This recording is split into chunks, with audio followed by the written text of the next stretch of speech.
Very good morning to all of you. Very good morning to all of you. हम लोग को दो series चल चुकी है, उसमें रेशियो प्रोपोर्शन में पढ़ा रहा था और बेटे रेशियो प्रोपोर्शन जो है हमारा वो ऑलरेडी हो चुका है, रेशियो के अंदर हो चुका है, बट प्रोपोर्शन अभी नहीं हुआ था मैंने। तो आज की क्लास में आपको प्रोपोर्शन पढ़ाई जाएगी और प्रोपोर्शन में आपका क्या क्या पॉइंट होता है, कौन कौन से फॉर्मूले आएंगे, क्या क्या रूल्स आएंगे, प्रॉपर्टीज़ क्या होगा, वो सारी चीज़ आज पढ़ लेंगे। और फिर दोनों को कंबाइंड क्वेश्चन हम लोग पढ़ेंगे। Combined question means ratio proportion एक ही चीज़ है, लेकिन एक प्रोपोर्शन के बारे में अलग से आप जानकारी हासिल करते हैं। और ये जानकारी के लिए मैंने आपको यहाँ पर देखिए प्रोपोर्शन के बारे में लिख चुका हूँ मैं। फिर ये प्रोपोर्शंस है और ये प्रोपोर्शन में क्या लिखा है कि अगर चार क्वांटिटी, इफ लिख सकते हैं आप यहाँ पर, if four quantity A B C D are said to be in proportion, तभी प्रोपोर्शन में कहला सकता है जब A upon B, that is A upon B is equal to क्या होना चाहिए, सी अपॉन डी। मतलब A upon B is equal to आप सी अपॉन डी लिखते हैं, तभी ये प्रोपोर्शन कहलाएगा। मतलब दो रेशियो इक्वल होने चाहिए। आफ्टर कैंसिलेशन, अगर ये कट नहीं रहा, बराबर नहीं दिख रहा, तो इसे आप कैंसिल करने की, काटने की कोशिश कीजिएगा। और जब काटिएगा तो दोनों इक्वल हो जाने चाहिए। अब बेटा कटने के बाद इक्वल हो जाए तो इक्वल हो गया रेशियो। दो रेशियो अगर इक्वल है तो उसे प्रोपोर्शन कहते हैं। और चार quantity are said to be in proportion. First वाले को यहाँ पर आप जो फर्स्ट देख रहे हैं आप यहाँ पर, ए को कहते हैं फर्स्ट प्रोपोर्शनल, फर्स्ट प्रोपोर्शनल कहते हैं। बी को बेटा क्या कहते हैं, सेकंड प्रोपोर्शनल कहते हैं।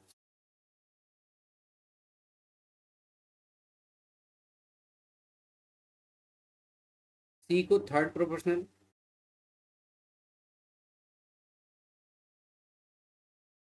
और डी को फोर्थ प्रोपोर्शनल।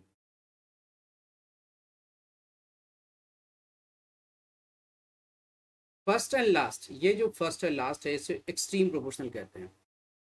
यहाँ पर जो है दोनों को मल्टीप्लाई मैंने किया तो इसे कह सकते हैं आप ए इंटू डी को product of extreme proportional. Product means multiply, product of extreme proportional.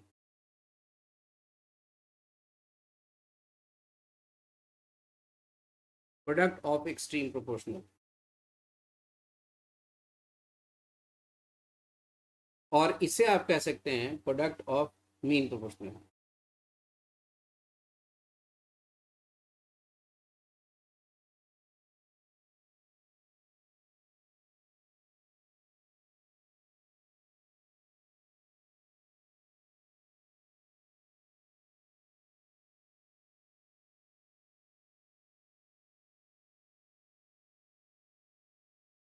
Mean, ये दोनों बेटे, ये दोनों मीन कहलाएगा, बीच वाले को ये मीन कहते हैं, बी और सी को।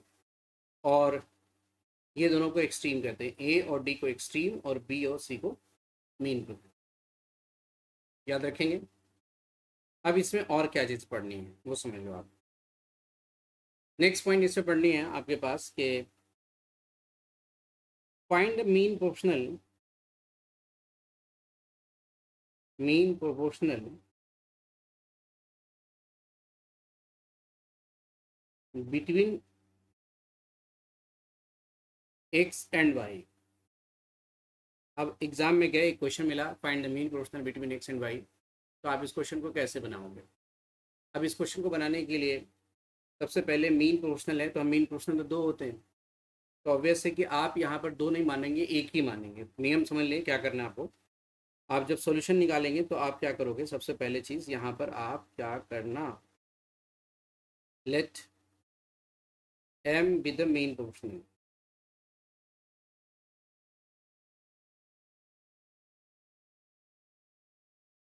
Between X and Y. सबसे पहले आप एम फॉर मीन होता है, आप M with the mean proportional मान लीजिए। और ये जो चूंकि मीन है बीच में है, दोनों के बीच में है, तो आपको अपनी कॉपी में क्या लिखनी है, एक्स, उसके बाद एम, और उसके बाद वाई, आर इन प्रोपोर्शन, ऐसे लिखनी है।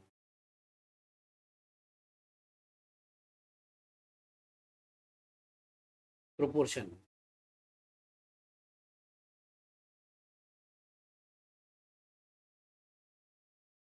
अब ये एक्स, एम और वाई प्रोपोर्शन में है, तो प्रोपोर्शन में तो 4 क्वांटिटी होते हैं बेटे, 4 क्वांटिटी होते हैं और ये 4 क्वांटिटी है नहीं। तो अक्सर ऐसे क्वेश्चंस में जब प्रोपोर्शन 3 क्वांटिटी प्रोपोर्शन में दे रखे होंगे, जब भी, सिर्फ मीन की बात नहीं कर रहा हूँ मैं, जब भी आपके पास 3 टर्म प्रोपोर्शन में है तो इसे कंटिन्यूड प्रोपोर्शन के अंदर रखा जाता है। और कंटिन्यूड प्रोपोर्शन क्या होता है वो आप समझ लें यहाँ पर, first by second, second by third. अगर एक और होता है कंटिन्यूड प्रोपोर्शन में, मान लो आपके पास ए है, बी है, सी है, डी है, और ये कंटिन्यूड प्रोपोर्शन में है, कंटिन्यूड प्रोपोर्शन में, तो आपको लिखनी क्या होगी, A upon B is equal to B upon C is equal to C upon D is equal to D upon E, इस तरह से लिखनी है हमको। यानी फर्स्ट बाई सेकेंड और सेकेंड बाई थर्ड और थर्ड बाई फोर्थ ऐसे लिखनी होगी, उसको कंटिन्यूड प्रोपोर्शन के अंदर रखते हम लोग। ओके, कंटिन्यूड प्रोपोर्शन कहते हैं इसे। तो कंटिन्यूड प्रोपोर्शन में आपको रखनी होगी, तभी जाकर के क्वेश्चन बनेगी। एक्स, एम और वाई है, आर इन प्रोपोर्शन, तभी होगा जब ये कंटिन्यूड प्रोपोर्शन में होगा। ओके, अब इसे मिटा दें। अब इस क्वेश्चन को बेटे कैसे बनाएंगे, ऑब्वियसली कि क्रॉस मल्टीप्लिकेशन ही करोगे आप। क्रॉस मल्टीप्लिकेशन करोगे तो एम स्क्वायर हो जाएगी, ये मल्टीप्लाई करोगे तो, और बराबर एक्स वाई होगी। और जब स्क्वायर हटाते हैं तो मैथमेटिक्स में आप जानते हो कि रूट अंडर एक्स वाई लिखनी होगी, तो ये रूट अंडर एक्स वाई। मतलब आप जो बॉक्स में मैंने रखा है इसे हम फॉर्मूले के रूप में समझेंगे। यानी एग्जाम में गए और आपसे पूछा कि एक्स वाई के बीच में मीन पोर्शनल क्या होगा, तो आपका जवाब होगा दोनों को मल्टीप्लाई करना और रूट निकालना, आंसर हो जाएगा। अगर आपसे बेटे कहते हैं कभी कि ए और बी की मीन पोर्शनल क्या होगी, तो आपका जवाब होगा रूट अंडर ए बी। अगर आपसे कह दे कि आपको पी और क्यू का मीन पोर्शनल क्या होगा, तो आपको रूट अंडर पी क्यू ये लिखनी होगी आपको। ठीक है, समझ गए होंगे। तो डायरेक्टली लिखना है, बट कॉन्सेप्ट समझाया गया कि जब भी एक क्वांटिटी बीच में आ रहा है या बाद में आ रहा और तीन ही टर्म दे रखा है, तो आपको क्या करना है, इसको कंटिन्यूड प्रोपोर्शन के अंदर रखनी है।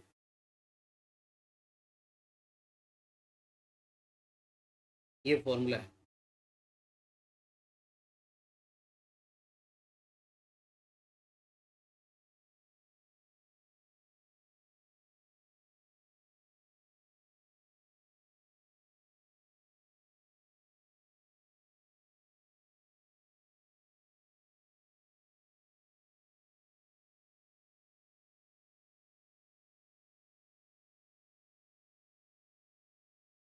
ठीक है, अब इसमें दूसरी पॉइंट क्या है, पहली पॉइंट तो आप पढ़ लिए यहाँ पर, ये फर्स्ट है, फॉर्मूले पढ़ लिया आपने। दूसरा जो फॉर्मूला आने वाला है वो समझिए क्या पढ़ेंगे आप यहाँ पर,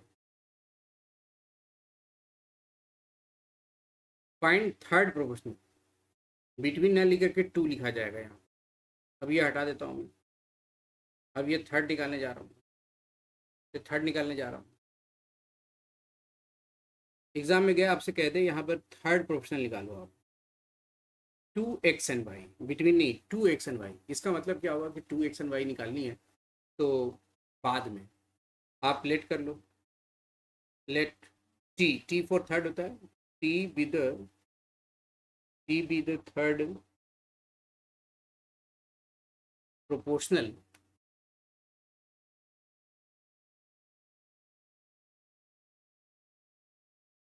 टू एक्स एंड वाई।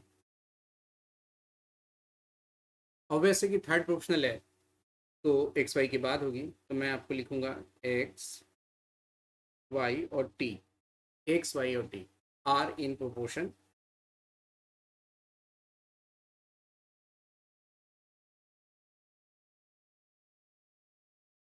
अब ये तीन टर्म अगर प्रोपोर्शन में है, तीन टर्म अगर प्रोपोर्शन में है, तो बीच वाला टर्म रिपीट होगी, कंटिन्यूड होगी, तो आपको लिखनी होगी एक्स अपॉन वाई बराबर वाई अपॉन टी, कंटिन्यूड लिखनी होगी। अब आपको चूंकि फाइन करनी है टी, टी अननोन है, टी थर्ड पोर्शन आपको फाइन करनी है, तो क्रॉस मल्टीप्लिकेशन करोगे तो t x is equal to हो जाएगा वाई स्क्वायर, और टी जब थर्ड पोर्शन निकालेंगे तो वाई स्क्वायर अपॉन एक्स हो जाएगी। मतलब ये फिर फॉर्मूले में लिखा, आपको थर्ड पोर्शन जब भी निकालनी होगी तो आपको क्या करना होगा, आपको करना होगा क्या, आपके पास बेटे ये क्या है, दो टर्म है, एक्स और वाई, एक्स और वाई दो टर्म है। अब दो टर्म है, इसमें कहता है थर्ड निकालना है, तो आपको लिखनी है क्या डायरेक्टली कि सेकंड जो दूसरा दूसरा नाम आ रहा है इसका थर्ड निकालना है, लेकिन नाम जो आपके पास दो ही है, जो दूसरा नाम आ रहा है उसका स्क्वायर कर दें और पहले वाले से डिवाइड कर दें। ठीक है, जैसे आप मान लो कि यहाँ पर लिखा है राम और श्याम की थर्ड प्रोपोर्शनल निकालनी है, तो आपको क्या करना है, श्याम लिखना है और इसका स्क्वायर लिखना है और डिवाइड बाई राम से डिवाइड करना है। इस तरह से आप बना सकते हो क्वेश्चन को, ये थर्ड प्रोपोर्शनल आ जाएगा रिजल्ट।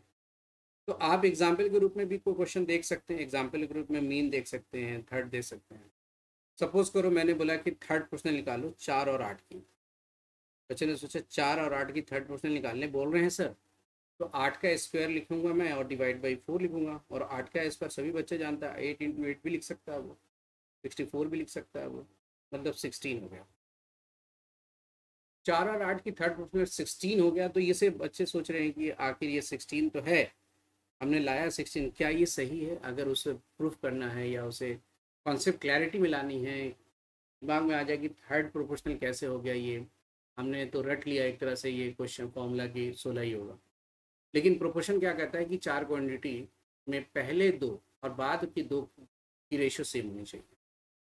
ऑब्वियस है कि यहाँ पर 3 है, और 3 टर्म को मैं हमेशा कहता हूँ जब भी 3 टर्म होगी तो आप सेकेंड टर्म को रिपीट करेंगे, यानी कंटिन्यूट बनाएंगे। तो आप इसे 4/8 लिखोगे और बेटे 8/16 लिखोगे। आप 4/8 और 8/16 लिखोगे तो आपके पास क्या होगा, आप कट करके देखो, हाफ है, आप कैंसिल करके देखो, हाफ है, आप इसे कट के देखो, दोनों रेशियो इक्वल है कि नहीं। इसका मतलब है कि 16 अगर नहीं आता, कोई दूसरा नंबर आ जाता, 15 आ जाता या 18 आ जाता, तो आपकी रेशियो तो इक्वल ही नहीं होती। इसका मतलब ये सही हो गया कि इट मीन्स कि 16 is the correct answer third proportional के लिए। अगर ये करेक्ट नहीं होता तो फर्स्ट बाई सेकेंड और सेकेंड बाई थर्ड की रेशियो इक्वल नहीं होती। ओके, अब आपको समझ आ गया होगा, तो इसे हटा दूँ मैं। तो ये एग्जाम्पल के रूप में मैंने आपको दिखाया, शो किया कि 4/8 की थर्ड निकालनी है। या कई बच्चे ऐसे बोलते हैं कि सर मीन बता दो इस तरह से, तो मीन बताने के लिए क्या करेंगे हमें, मीन, अब बच्चे ने बोला, मैंने बोला 4 और 9 ले लो, 4 और 9 इसकी मीन प्रोपोर्शनल निकालो। बेटे मीन प्रोपोर्शनल निकालने के लिए 4 × 9 लिखोगे, और 4 × 9 36 होगी, और 36 का स्क्वायर रूट कितना होगा, 6 होगा। अब चूंकि मीन प्रोपोर्शनल हमने निकाला है 4 और 9 का, तो आप यहाँ 4 लिखेंगे, 6 लिखेंगे और 9 लिखेंगे। ओके, 4 9 6 लिखेंगे, तो 4 6 9 लिखेंगे। अब ये 3 टर्म है और प्रोपोर्शन में है, तो स्पष्ट है कि आपको 4/6 बराबर 6/9 लिखनी होगी, और इसको कैंसिल करके देखना होगा क्या ये रेशियो सेम है। 2 2 3 2 2 3 3 3 रेशियो सेम है। इट मीन्स कि 4 और 9 की मीन प्रोपोर्शनल हमने जो लाया, इसके बीच में जो लाया वो कितना लाया, 6, तो बिल्कुल सही है। अगर ये 6 के बदले कोई और नंबर होता और रेशियो इक्वल नहीं होता तो फिर ये गलत हो जाता। ओके, तो कभी भी ना आपको क्लैरिटी आ जाती है इस तरह से पढ़ने पर कि आपको 3 टर्म जब भी दे रखा है और प्रोपोर्शन में है, तो आपको क्या करना है, आपके पास 3 term x y z proportion में दे रखा है, तो आपको सीधा लिखना है एक्स वाई वाई बराबर वाई अपॉन जेड, कंटिन्यू कर देंगे आपको, इस तरह से बनाना है।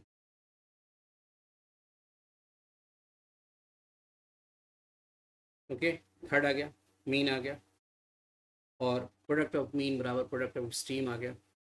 तो आपको बहुत सारी चीज़ें, यानी फिर से रिकॉल कर लेते हैं इसे। अगर आपको बेटा ए और बी की मीन प्रोपोर्शनल निकालनी है, मीन प्रोपोर्शनल निकालनी है, तो आपको रफ आइडिया देता हूँ मैं, ये भी लिखना है। आपको ए और बी के थर्ड प्रोपोर्शनल निकालनी है, तो बी स्क्वायर अपॉन ए लिखनी है। और आपके पास 4 quantity x y p q लिखा हुआ है, तो एक्सट्रीम की प्रोडक्ट मतलब एक्स इंटू क्यू और मीन की प्रोडक्ट बराबर होगी, ये भी याद रखना है। यानी बहुत सारे क्वेश्चन एक्सट्रीम की प्रोडक्ट और मीन की प्रोडक्ट से क्वेश्चन को बना सकते हो, और बिना इसके भी यूज़ करके बना सकते हो, रेशियो करके बना सकते हो।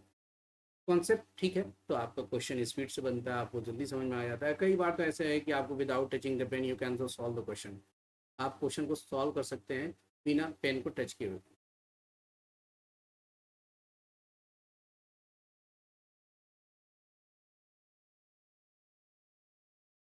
ठीक है,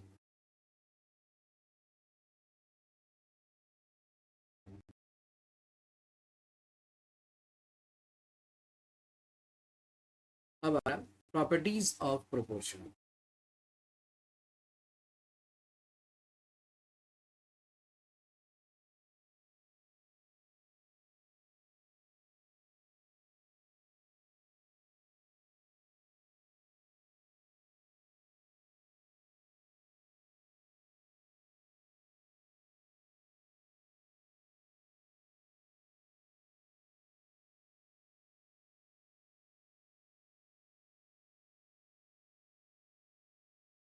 प्रॉपर्टीज ऑफ प्रोपोर्शन। ओके, पहली नाम है इसमें क्या, वो सुन लो।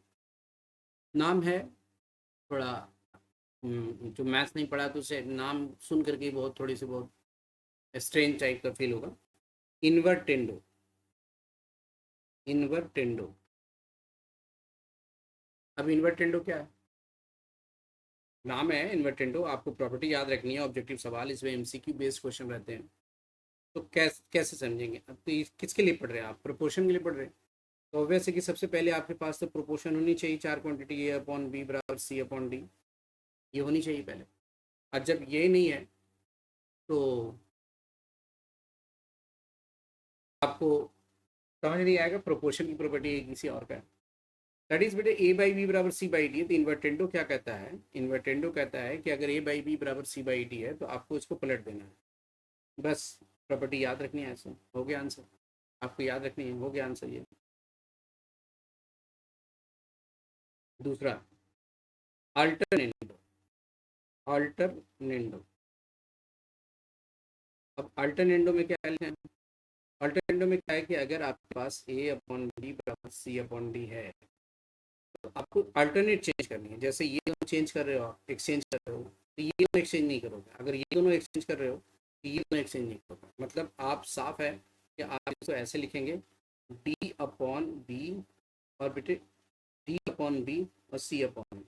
तो स्पष्ट है बच्चा के यहाँ पर वो समझ गया होगा कि एक्सचेंज हो गया बस, ये दोनों को।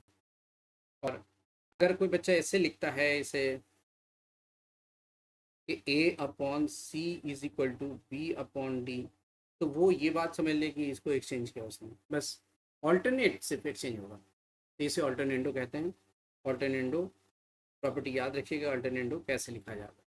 एग्जाम में क्या, एक बच्चा देखा एक्स बाई वाई बराबर पी बाई क्यू है, तो उसने देखा कि सर एक्स बाई वाई बराबर पी बाई क्यू है, तो है, तो पी क्यू बाई वाई बराबर और क्यू बाई वाई बराबर पी बाई एक्स कैसे हो गया ये, है कि नहीं? तो अल्टरनेटिव के अकॉर्डिंग हो गया, अल्टरनेटिव के अकॉर्डिंग हो जाता है। तो ऐसे लिखना है।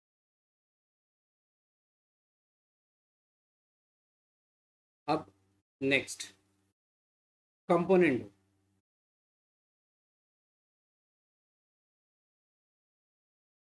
कंपोनेंडो।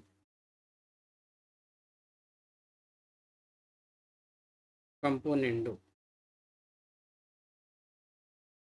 ठीक है, कंपोनेंडो है।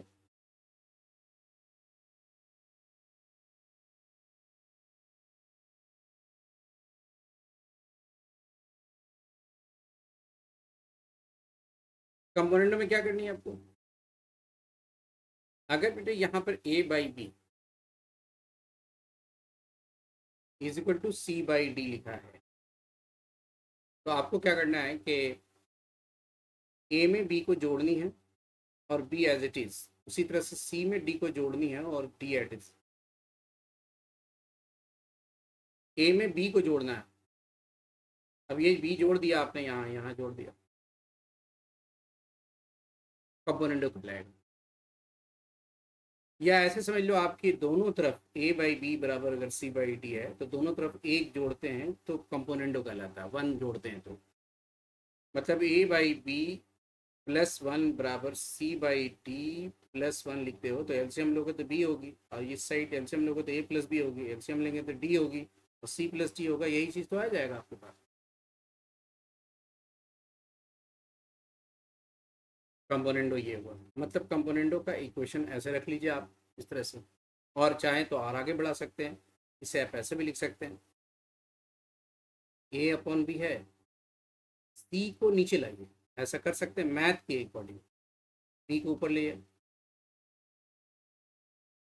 बच्चे सोचने लगे कि सी प्लस डी को जब मैं नीचे लाया हूँ यहाँ से, तो ये नीचे लाया हूँ और ये ऊपर ले गया हूँ, मैं एक्सचेंज किया हूँ, तो अल्टरनेटो हो गया सर। अल्टरनेटो नहीं हुआ सर, इसके अकॉर्डिंग अल्टरनेटो तो हो गया, लेकिन आपका प्रोपोर्शन ये है, इसके अकॉर्डिंग तो नहीं हुआ। इसके आधार पर जो रेफरेंस आपको दिया होगा उसके अकॉर्डिंग इसको एक्सचेंज करते तब तो होता। मैंने ये क्रॉस इंटरचेंज किया बस। हाँ, इसके लिए ये अल्टरनेटो कह सकते हैं आप, अल्टरनेटो कह सकते हैं, लेकिन बहुत बार क्रॉस मल्टीप्लिकेशन करके एक्सचेंज करते हैं। तो ये आपके पास ऐसा हो गया, ये पहला है, ऐसे लिख दिया हमने। अब क्या होगा, डिविडेंडो क्या होगा, डिविडेंडो क्या होगा, कंपोनेंडो तो पढ़ लिया हमने, डिविडेंडो क्या होगा।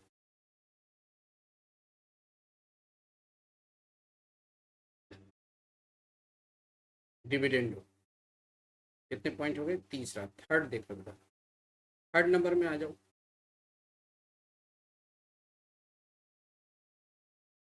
थर्ड नंबर में आ जाओ।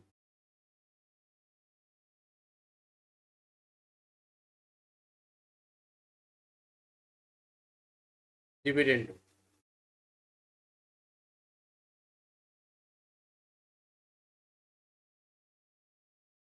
थर्ड नंबर में आ जाओ डिविडेंडो। अब डिविडेंडो में है क्या कि अगर आपके पास A upon B is equal to C upon D है, देन ए में बी को घटाना, बी एज इट इज लिखना, और सी में डी को लेस करना और डी एज इट इज लिखना, इसको हम डिविडेंडो कहते हैं। क्रॉस इंटरचेंज करते हो आप, क्रॉस इंटरचेंज बेटे करते हो, तो A minus B, C minus D, B को उस साइड ले जाएंगे तो B upon D, equation number 2 हो जाएगी। तो आप देख लो equation number first, equation number second, B upon D यहाँ भी है और बी अपॉन डी यहाँ भी है, दोनों को इक्वल लिख सकते हो। स्पष्ट है कि कंपोनेंडो डिविडेंडो इसे कहते हैं, मतलब पांचवा आप अगर लिखते हो इसे,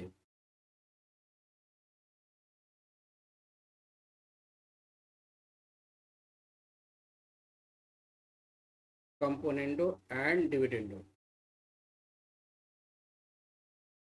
कंबाइन करते हो आप दोनों, तो आपके पास रिजल्ट क्या आ जाएगा, A plus B by C plus D is equal to A minus B by C minus D, ये आ जाएगा। इसको एक्सचेंज करते हैं आप, ये दोनों को, A plus B by A minus B और C plus D upon C minus D. तो भाई कंपोनेंडो और डिविडेंडो से आप डायरेक्टली इसको लिख सकते हैं आप इस तरह से, मतलब आपके पास अगर पहले से बेटा ये दे रखा है कि ए अपॉन बी बराबर सी अपॉन डी है, तो कंपोनेंट डिविडेंडो से ए में बी को जोड़ना और ए में बी को घटाना, और सी में डी को जोड़ना और सी में डी को घटाना, बाई कंपोनेंडो एंड डिविडेंडो, ऐसा लिख सकते हैं।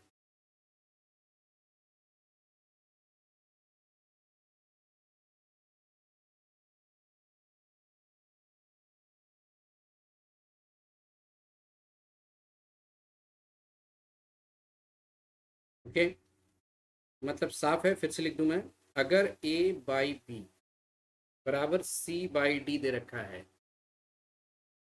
तो आपको ए में बी को जोड़नी है पहले और फिर ए में बी को घटाना है, सी में डी को जोड़नी है और सी में डी को घटाना है, या फिर ए में बी को घटाना है, ए में बी को जोड़ना है, या सी में डी को जोड़नी है, सॉरी लेस करनी है और फिर जोड़ना है, इसे कहते हैं हम, दोनों को ही आप ऐसे लिखते हो तब भी कंपोनेंट विंडो से हुआ, और आप ऐसे लिखते हो तब भी कंपोनेंट, यानी पहले लेस करते हो दोनों तरफ, फिर बाद में जोड़ते हो, ऐड करते हो, या पहले घटा लेते हो आप दोनों तरफ, ठीक है, इसमें घटा देते हो, इसमें घटा देते हो, इसमें जोड़, बाद में इसको जोड़ते हो, तब भी कहलाएगा कंपोनेंट डिविडेंडो ऐसा हुआ।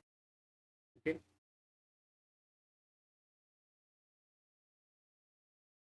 ओके, एडेंडो, छठा,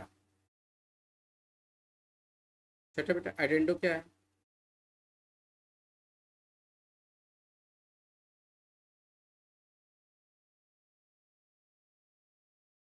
एडेंडो में है क्या कि ए बाई बी बराबर सी अपॉन डी है, देन कोई भी एक रेशियो, चाहे ए अपॉन बी हो चाहे सी अपॉन डी हो, ए अपॉन बी हो या सी अपॉन डी हो, दोनों में से कोई, और भी लिख सकते हैं आप इसे, और लिख सकते हैं, कोई दिक्कत नहीं, बराबर न्यूमरेटर और न्यूमरेटर को जोड़नी है एडेंडो,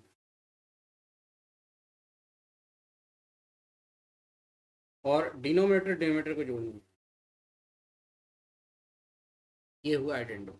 आप जोड़ सकते हैं, न्यूमरेटर न्यूमरेटर को जोड़ सकते हैं, ऐसा 3 रेशियो तीनों को जोड़ सकते हैं आप। ए बाई बी बराबर सी बाई डी बराबर ई बाई एफ। तो या तो इसके या तो इसके या तो इसके तीनों में से किसी एक को बराबर करके आप A plus C plus E upon B plus D plus F ऐसा लिख सकते हैं आप, ऐसा बिल्कुल लिख सकते हैं। ये तो हुआ एडेंडो। अब इसमें पॉइंट है लास्ट, उसको कहते हैं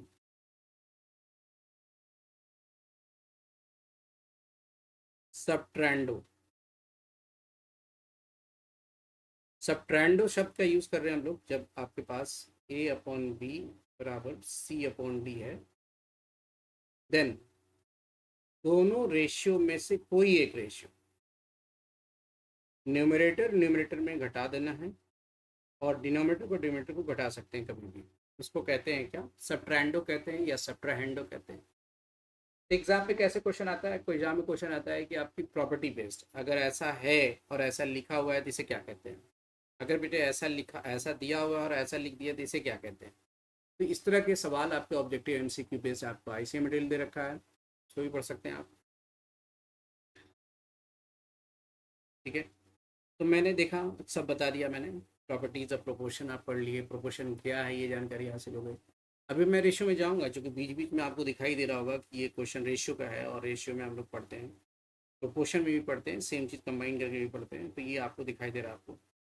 ओके, लास्ट क्लास से आगे की चीज़ आप पढ़ते हैं, कोई भी चीज़ जब भी आप लेक्चर देखते हो तो आपको सिलसिलेवार आपको जितने भी लेक्चर्स आपको मिल रहे हैं फर्स्ट सेकंड थर्ड सब अलग होगी। ठीक है, अपने जितने भी फ्रेंड सर्कल में हैं अगर उससे चार्टर्ड अकाउंटेंट फर्स्ट टर्म में निकालनी है तो आप बढ़िया से वीडियो लेक्चर को देख करके खूब अच्छे तरीके से पढ़ के सीख सकते हैं आप। हाँ, डाउट सेशन वो क्लासेस जो लाइव क्लासेस होती है उसकी बात अलग होती है। आप बहुत सारे वेरिएशंस उसमें क्वेश्चन अलग अलग पूछा जाता है, आपको नहीं समझ में आता वो सवाल क्वेरीज करते हैं आप।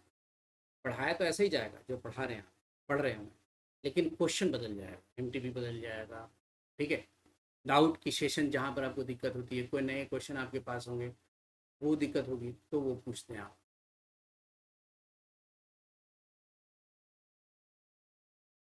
लाइव क्लास में और क्या होती है, लाइव क्लास में मॉक टेस्ट देते हैं आप, टेस्ट चलते रहता है बच्चों को, हर वीक में टेस्ट दो, मैं चेक करूंगा फिर आपके पास गया, ऐसे होता रहता है।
अब चलिए इस क्वेश्चन में,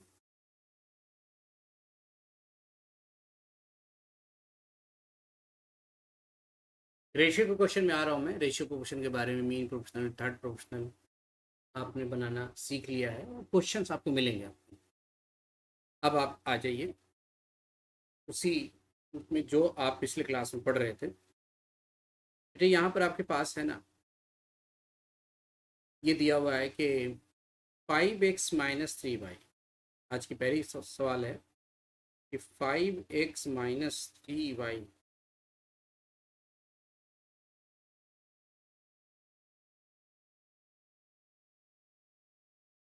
divide by 5y - 3x is equal to 3/4। और आपको फाइन क्या करना है, x/y। फाइन क्या करनी है, x/y आपको फाइन करनी है।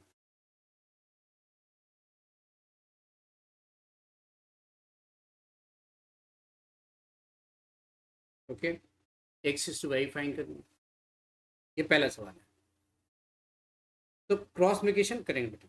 सबसे पहले तो क्रॉस मल्टीप्लिकेशन करना एकदम बढ़िया से जान लीजिए, बिना क्रॉस मल्टीप्लिकेशन का क्वेश्चन नहीं बनेगा। आप देखो क्वेश्चन क्रॉस मल्टीप्लाई कर रहा हूँ, तो 4 को 5 से मल्टीप्लाई करोगे तो कितनी होगी? 4 को 5 से मल्टीप्लाई करोगे तो कितनी होगी? 20x minus 12y 15y minus 9x। ये मल्टीप्लिकेशन इससे होगी, ये इससे भी होगी। ओके, अब ये 20x है, ये इस साइड लाएंगे तो आपके पास आएगा 9x। x को एक तरफ लाएंगे, 15y है प्लस 12y है, तो ये होगा 29x और राइट साइड होगा 27y। बट आपको x/y निकालना है, तो कई बच्चे गलत बना देते हैं। कई बच्चे क्या करते हैं कि x/y लिख करके यहाँ पर लिख देते हैं ये 29 है और ये 27 है, ऐसे लिख देते हैं, तो ये गलत हो जाएगा। क्रॉस मल्टीप्लिकेशन करके देखिएगा तो आपको मिलेगा नहीं, क्रॉस मल्टीप्लिकेशन कीजिएगा तब वापस से क्रॉस मल्टीप्लिकेशन 27x हो जाएगा, जबकि 29x है। तो इस तरह से चेक भी कर सकते हैं, गलती जो करते हैं वो, उसको मैं बता रहा हूँ। तो आंसर क्या लिखनी है आपको? x लिखना है पहले, y नीचे लिखनी है, यानी ये नीचे लाना है। 27 अपनी जगह पर है, ये 29 नीचे जाएगी, ये फाइनल आंसर। इसमें भी कई बच्चे गलती कर देते हैं, मैं copy face to face classes में मैं चेक करता हूँ, तो थोड़ी सी मिस्टेक हो जाती है, कई बच्चे से याद नहीं रहता, इसी वजह से होता है, प्रैक्टिस कम होता है, इसी वजह से होता है। इसलिए मैथ्स के क्वेश्चन को ऑलमोस्ट जितने भी चैप्टर है उससे ज़्यादा आपको बनाने पड़ेंगे। क्वेश्चन बहुत कम समय का होता है, कोई भी क्वेश्चन 1 मिनट 2 मिनट का, तो क्वेश्चन ऑब्वियसली ज़्यादा बनाइए आप।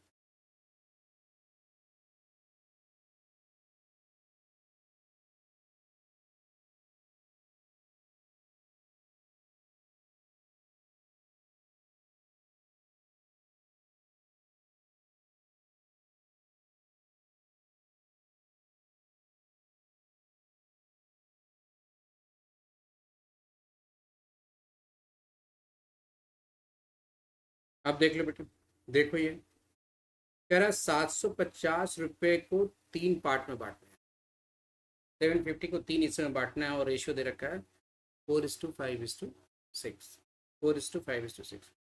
जाहिर सी बात है कि 750 रुपये को 3 हिस्सों में बांटने के लिए आप क्या करेंगे? तीनों रेशियो को जोड़ देंगे।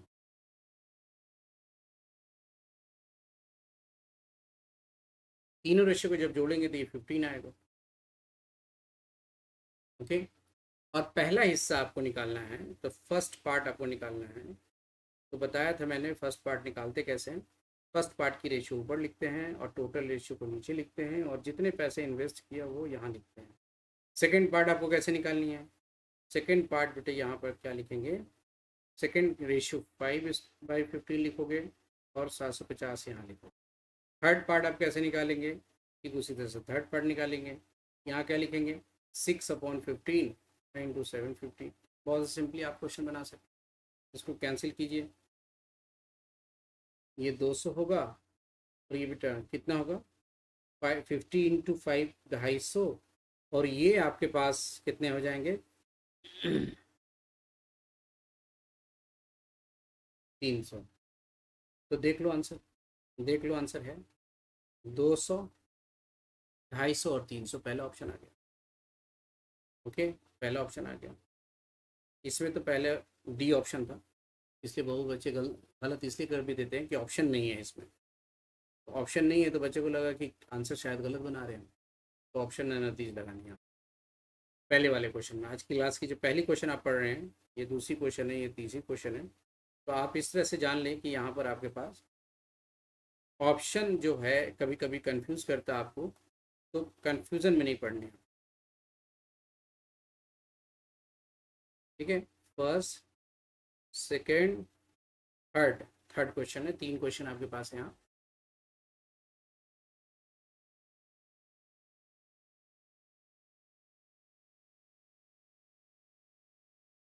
तीसरा क्वेश्चन देखोगे,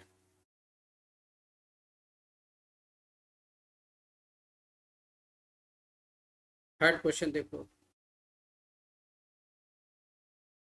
सम of ages of 3 persons is 150 years। Okay, 150 साल है, राइट। 3 पर्सन की एज का जोड़ 350 साल है, तो बच्चे सोचता है तीनों बच्चे का जोड़ तो 50-50 हो जाएगा। ऐसे नहीं होगा। 50-50-50 नहीं लिखनी है। 3 पर्सन की एज जरूरी है कि तीनों का इक्वल एज है, ये तो नहीं लिखा हुआ सवाल में कि इक्वल एज है। 10 साल पहले उसकी एज की रेशियो 7:8:9। 10 साल पहले की बता रहा हूँ कि 7:8:9 थी 10 साल पहले। तो ऑब्वियस है कि बेटे जितनी भी रेशियो रही होगी पहले, तो 10 साल पहले तीनों का एज तो 10-10 साल कम रहा होगा ना।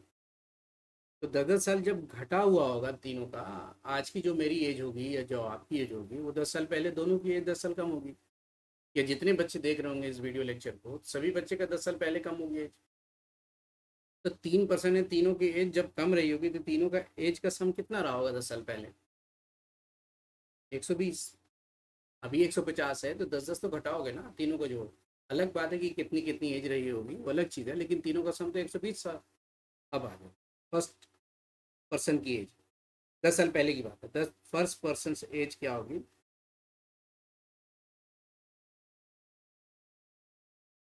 आप क्या करेंगे, पहले पर्सन की जो रेशियो है वो लिखेंगे। टोटल रेशियो 7, 8, 15 और 9, 24 लिखोगे। और टोटल एज का सम 120 ईयर्स है। इसको कैंसिल करिएगा, 5 होगी। 35 ईयर्स रहा होगा। 35 ईयर्स रहा होगा 10 साल पहले। और आज कितनी होगी? ऑब्वियसली कि 45 रहा होगा। उसी तरह से सेकेंड पर्सन की एज क्या होगी?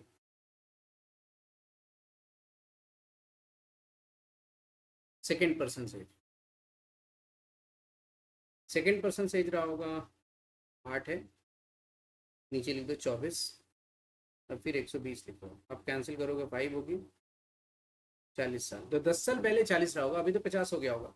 तो आप ऐसे ही दिखाई दे रहा मुझे कि ऑप्शन पहला ही है इसमें भी। फर्स्ट ही ऑप्शन आपको दिखाई दे रहा, देख लो। 40 साल, क्योंकि 5 साल 10 साल 45 साल, क्योंकि 35 था 10 से जोड़ा। 40 से तो 50 हो गए। और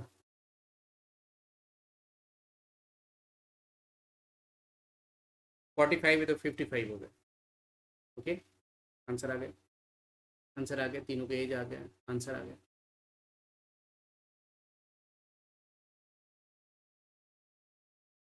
तो ऐसे क्वेश्चन का जवाब कैसे देते हैं आप, ये अब क्लियर है आपके पास।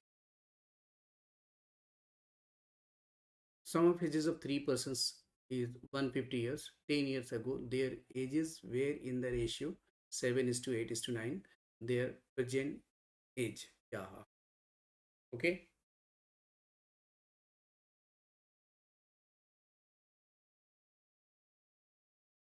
अब ये नेक्स्ट क्वेश्चन की तरफ जब बढ़ते हैं आप आगे, टाइप ऑफ रेशियो प्रोपोर्शन जब पढ़ रहे थे, डुप्लीकेट, सॉरी डुप्लीकेट रेशियो नहीं, मीन प्रोपोर्शनल या थर्ड प्रोपोर्शनल जब जा रहे थे आप, तो उस पर क्वेश्चन अभी नहीं मिले, बट मिलेंगे आपको। आपको जब आगे पढ़ेंगे तो मिलेंगे क्वेश्चन। अभी जो क्वेश्चन से मॉडल नया सिलेबस जो बदला, उसके बाद जो क्वेश्चंस पूछने लगे हैं, वो डिफरेंट टाइप के भी क्वेश्चन पूछते हैं आप। जैसे अभी जो क्वेश्चन आपको दिखाई दे रहा है, उसमें क्वेश्चन ये लिखा है, आप ध्यान से देखिएगा क्वेश्चन को, कि P and Q started business investing 85,000 and 15,000 respectively. यानी पी ने इन्वेस्ट किया बेटा कितना, 85,000, और क्यू ने इन्वेस्ट किया 15,000। In what ratio, in what ratio the profit earn after 2 years, 2 साल के बाद बी डिवाइडेड। ठीक है, तो किस 2 साल के बाद, 2 साल के बाद उसकी रेशियो की जो है ना, रेशियो होगा प्रॉफिट की, वो किस रेशियो में बांटी जाएगी? तो जो इन्वेस्टमेंट किया होगा उसी रेशियो में बांटी जाएगी। यानी बात की जो रेशियो और अभी की जो रेशियो होगी सेम होगी। दैट इज़, उसने पहले पर्सन ने इन्वेस्ट कितना किया, उसने 85,000, और दूसरे पर्सन ने इन्वेस्ट कितना किया, 15,000, 15,000। आप ये रेशियो निकाल सकते हैं, कैंसिल कर सकते हैं, ये काट सकते हैं 3 5 और ये काट सकते हैं 17 5। मतलब जो रेशियो आया 17:3, ये अब इन्वेस्टमेंट की रेशियो है।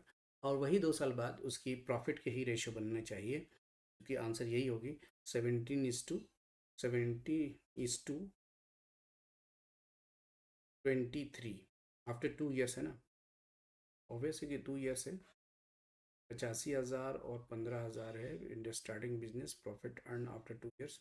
12 महीने से मल्टीप्लाई करोगे आप। 12 से करोगे 12 12 कैंसिल हो जाएगा। In what ratio profit earn after 2 years divided in P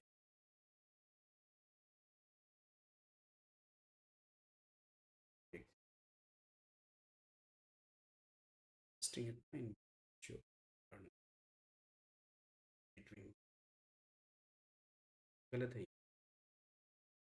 17:3 होगी। 85,000 आप लिखेंगे, 85,000 इन्वेस्ट किया है तो ये 15,000 इन्वेस्ट किया है। ओके, तो रेशियो जो है ज़्यादा कैसे मिल जाएगा उसको, 23 कैसे मिल जाएगा, ये ज़्यादा इन्वेस्ट किया है ना। तो वहाँ पर ऑप्शन में दे रखा है आपको 17 और 23। ऑब्वियस है कि क्यू जो इन्वेस्ट किया वो कम पैसे हैं, तो उसकी रेशियो कैसे ज़्यादा मिलेगी प्रॉफिट की। इसलिए यहाँ पर इसलिए मिस्टेक है, ये आंसर लिख दीजिए 7:3 होगा डी ऑप्शन में। ओके, समझ गए। ऐसे भी कॉमन सेंस समझिएगा कि पहले आदमी ने जो इन्वेस्ट किया है वो 85,000 इन्वेस्ट किया है, ठीक? और दूसरे आदमी ने जो इन्वेस्ट किया है वो 15,000 इन्वेस्ट किया। तो आप 0 0 कैंसिल करके 3 5 और 17 5 मतलब रेशियो जो होगी 17:3 ही होगी ना, 17:3 होगी। ठीक है।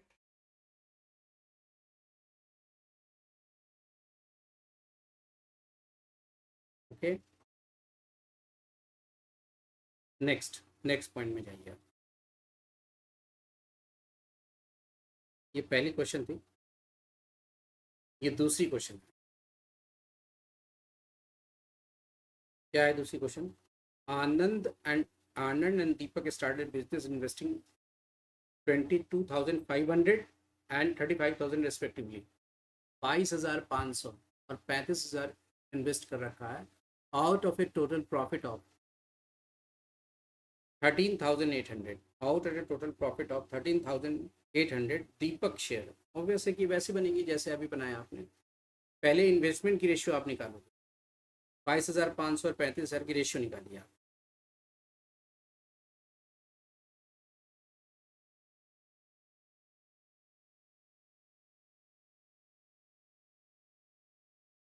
बाईस हजार पाँच सौ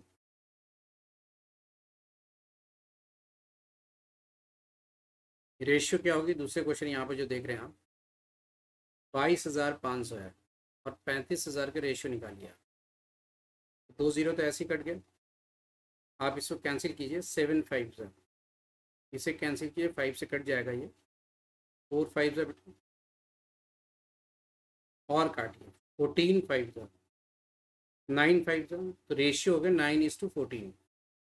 इस रेशियो में इन्वेस्ट किया, और वैसे कि पहले वाला कम किया तो कम आया उसका हिस्सा, दूसरे वाला ज़्यादा किया तो ज़्यादा आया उसका हिस्सा।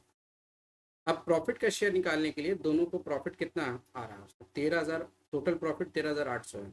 और दीपक का शेयर निकालना है, दीपक दूसरा आदमी है, दूसरा पर्सन है। तो ऑब्वियसली कि जो दीपक दूसरा आदमी है तो इसका रेशियो, इसका पार्ट 14 है, तो उसने ज़्यादा पैसा लगाया है, तो उसका हिस्सा ऊपर लिखेंगे। अब यहाँ पर कैसे लिखोगे, दीपक का शेयर लिखोगे, दीपक शेयर्स।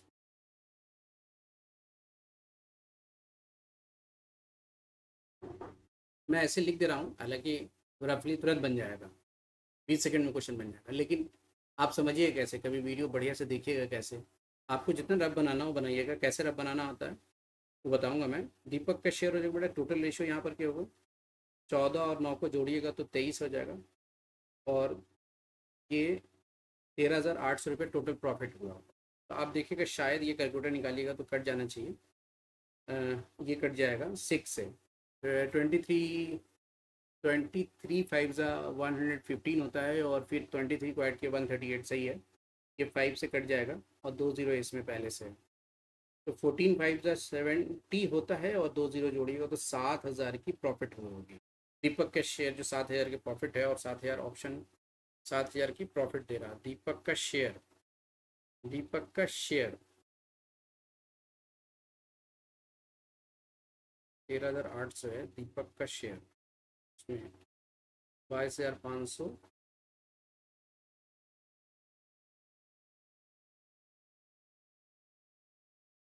रेशियो, ठीक है। 5 5 38 500। दीपक का जो है प्रॉफिट होगा तो 14 ही होगा।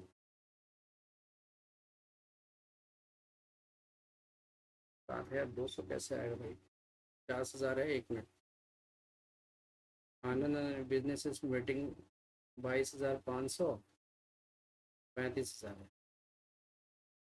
बेटा 2000 तो कैंसिल हो जाएगी, 1 मिनट।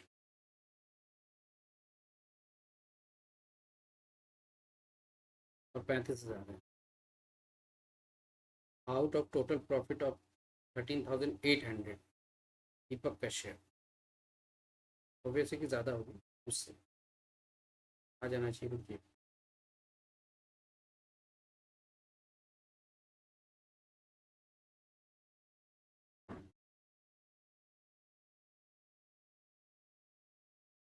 रेशियो का, इन्वेस्टमेंट के रेशियो हो गए 22,500, 35,000 है। 20 कैंसिल, 70, 45, 9 5 जा 14 5 जा। ठीक है, ओके, एकदम सही है। इन्वेस्टमेंट की रेशियो यही होगी, तो प्रॉफिट का रेशियो आपको दोनों जोड़ करके हो जाएगा 23। 13,800 है, 23 से डिवाइड कीजिएगा, ये 500 आएगा। ठीक है, पहले की प्रॉफिट का शेयर हो जाएगा, जोड़ देते हैं हम, 9 5 जा 4,500 होगी। और दूसरे का शेयर 5 से इसमें मल्टीप्लाई करेंगे तो ये 7,000 होगा। 7,000 और इसको जोड़िएगा तो कितना आएगा?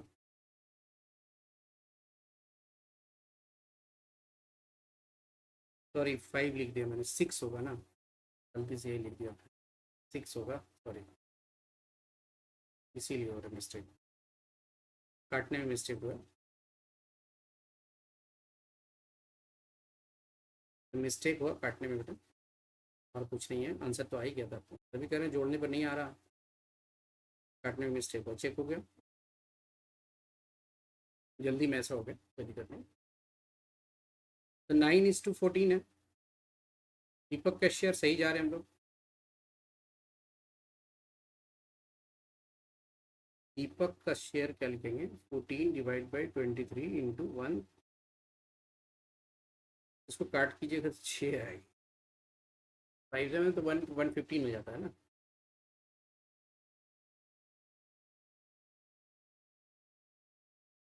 8,400, ये ऑप्शन हो गया। तभी कह रहा ऑप्शन क्यों नहीं मिलेगा, कैंसिलेशन में दिक्कत हो गई। ओके, कभी कभी हो जाता, तो बाई मिस्टेक मैं बार बार काट रहा हूँ उसको, 500 लिख रहा हूँ, ये ऐसा हो जा रहा है। तो ऐसे क्वेश्चंस को, अभी क्वेश्चंस आ रहे हैं आपके, तो आप उस पर ध्यान दीजिएगा। ये एडिशनल में, एडिशनल जब क्वेश्चन आप बनाते हैं मैथ्स के अंदर, तो वो लास्ट में दे रखा है एडिशनल के क्वेश्चन। यहाँ पर भी देख लो आप, नेक्स्ट क्वेश्चन है, ए बी सी तीन पार्टनर है इनटू पार्टनरशिप इन्वेस्टमेंट, एक 35,000 है, 45,000 है और 55,000 रिस्पेक्टिवली है। फिर जो इन्वेस्ट करने के बाद क्या किया इसने, आगे देखा जाए, A B C annual profit कितना है? 40,500, share of A B C, तो 40,500 है तो निकल जाएगी।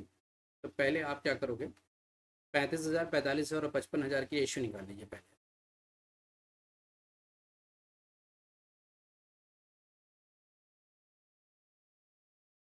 40,000 है,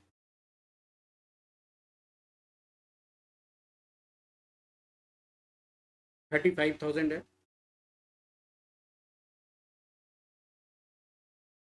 45,000 है और 55,000। ओके, जीरो तो उड़ा ही दीजिए आप पहले, सबसे पहले 5 से कट जाएगा, 11 5 जा 9 5 जा और 7 5 जा, तो आपकी रेशियो मिल गई। अब रेशियो बेटा टोटल जोड़िएगा तो 9 7 16 और 10 26 और 1 27 आ गए टोटल जोड़ के, 11 9 20 27 हो गए टोटल जोड़ के, 27 हो रहा टोटल रेशियो। अब आपको ये पहले हिस्से का शेयर आपको निकालनी है, तो 7/27 इंटू 40,500 रुपये का टोटल प्रॉफिट है, तो पहले आदमी का शेयर मालूम हो जाएगा। अब 405 है, ऑब्वियसली कि कैलकुलेटर से आप डिवाइड करेंगे इसे, कि कितने बार में कट जाएगा, देखता हूँ मैं कैलकुलेटर निकाल के,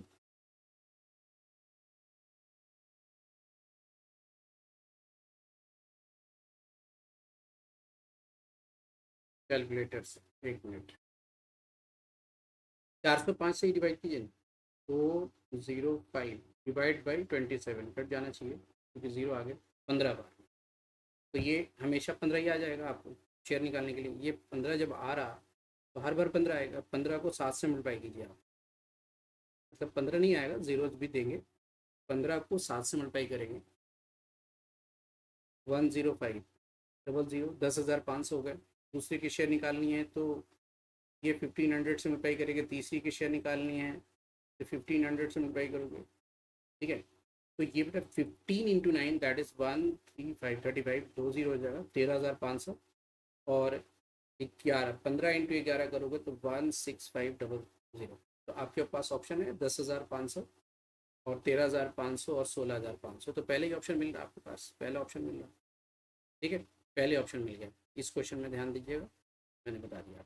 तो सबसे पहले क्या करना है कि रेशियो निकालनी है, रेशियो को जोड़ना है, टोटल रेशियो नीचे लिखनी है और टोटल जो इन्वेस्टमेंट जो प्रॉफिट है उसको डिवाइड कर दीजिए कैलकुलेटर से फटाफट। जल्दी बनाना है। 40,500 है, उसमें 27 टोटल रेशियो से डिवाइड कीजिए, ये 1500 आएगा। और इस 1500 को फटाफट कैलकुलेटर से 7 से, एक बार 9 से और एक बार 11 से मल्टीप्लाई करके तीनों का शेयर आप फाइंड कर सकते हैं। ओके, इसके पहले वाला क्वेश्चन भी बताया कि जल्दी फाइंड कर सकते हैं आप गए, आपके पास रेफ शीट होता है, आप वहाँ रेफ शीट पे क्या करेंगे आप, दोनों ज़ीरो को उड़ा दीजिए आप, ये दोनों। ओके, ये 70 हो जाएगा और ये कितना हो जाएगा 45। आप इसको काटिएगा भी, इसको कैंसिल करेंगे आप, ये 9 5 और ये कितना होगा 14 5। अब दीपक बाद का पर्सन है तो 14 डिवाइड बाई कितना रखेंगे, दोनों रेशियो जोड़ करके यहाँ लिखेंगे 23 और यहाँ कैलकुलेटर निकालेंगे और 13,800 डिवाइड करेंगे, ये 600 आ जाएगा। 600 से मल्टीप्लाई करेंगे 84 आ जाएगा। तो ये फटाफट आप जब बनाने आ जाएगा डिटेल तो आपको इस स्पीड से ही बनाने आ जाएगा। ओके, चलिए आज इतनी क्लास है, नेक्स्ट क्लास फिर मिलेंगे इसी तरह के क्वेश्चंस में, हार्ड प्रोपोर्शनल मीन प्रोपोर्शनल के क्वेश्चन के साथ। और जो क्वेश्चन एडिशनल देख रहे हो, बहुत सारे क्वेश्चंस आपको मिलेंगे, अभी बहुत सारे क्लास दिखा दे रहा हूँ मैं। ये क्वेश्चन भरे पड़े हैं, आपको सारी क्लासेस में होगी, आप देखते जाइए, फिर PYQ आपका चलेगा sir. Thank you for watching this class. Okay, thank you.